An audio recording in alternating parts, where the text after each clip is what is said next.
आसीछि वर्षा ऋतु सुशीतल परिवेश सांगकु एबे सबुजिमा होई उठिछि प्रकृति। वर्षार आगमन सह एहाकु रंगीन करिसेंती पाटपोक। लाल टुकुटुकु साधव बोहूकु देखि मंत्रमुग्ध होई पड़िछंती कवि और परिवेश प्रेमी।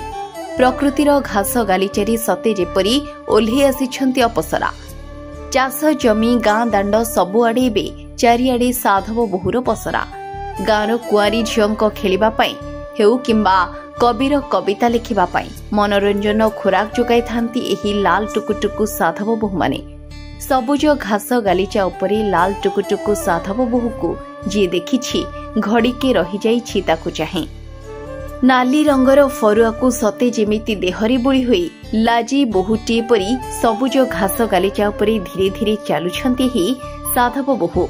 प्रकृतिर परस छुआरे सजी होइछि धरणी राणी। आउ एही साधव बोहूकु सते जेमिति केही जणे रंग तुली धरी आंकी देइछि। काहे केउ कालरू साधव बोहू पालटिछि चाषीर साथी।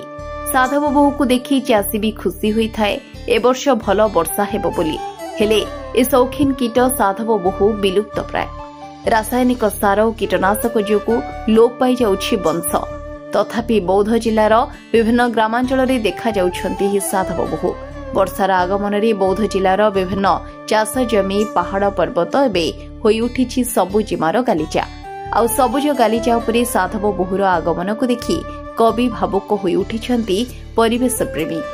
सतरी प्रकृतिर ही अपरूप सौंदर्य धरापृष्ठरे लाल रंगर साधव बोहूकु देखिले लागुछि सबुजिमा भितरे पृथ्वी लाल रंगर साड़ी पिंधि सजी होइछि।